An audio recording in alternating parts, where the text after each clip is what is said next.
Aujourd'hui, Choc Média vous emmène à la cérémonie des meilleurs apprentis de France. Ce concours, créé en 1985, récompense les meilleurs jeunes de moins de 21 ans issus d'une filière CAP ou Bac Pro. Chaque année, ce sont plus de 5000 jeunes qui s'inscrivent. Victor a remporté le titre du meilleur apprenti de France dans la catégorie carrosserie.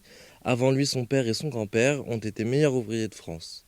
C'est une fierté d'avoir eu cette médaille à côté de mon père et mon grand-père qui ont eu cette médaille aussi en étant jeunes.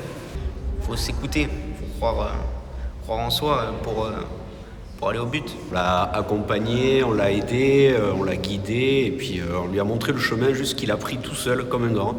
C'est lui qui a travaillé, c'est lui qui a tout fait et voilà. Et puis il a réussi à se dépasser et puis à sortir un très bon résultat. Donc j'espère pour lui que ça continuera dans le futur pour d'autres exploits. Et c'est ce qui manque en ce moment sur nos jeunes, c'est qu'il faut qu'ils prennent les choses en main et qu'ils aillent le plus loin possible, qu'ils ne se fixent pas de limites.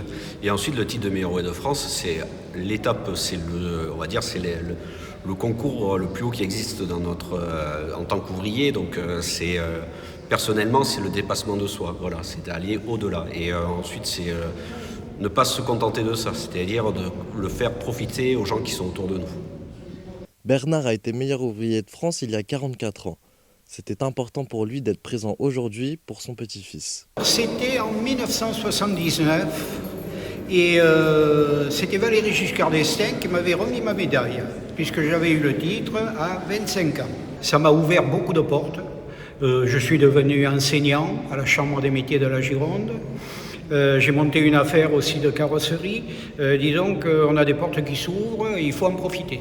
Quand Victor a été meilleur apprenti de France et puis Mathilde, donc sa grande sœur, a eu aussi un titre, moi c'est une grande satisfaction, une grande fierté pour un grand-père. Avant d'être récompensé, Victor a dû passer le concours départemental, puis régional et enfin national. Étalé tout au long de l'année, les jeunes reçoivent des conseils des plus anciens et des professionnels de la carrosserie afin de se préparer au mieux. Pour ce qui concerne le concours du meilleur apprenti de France, il y a un degré de difficulté qui va croissant.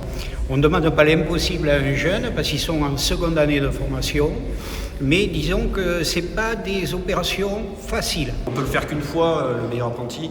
Les autres concours, on peut les repasser, mais celui-là, vraiment, il faut le tenter, il ne faut pas s'arrêter. Ouais.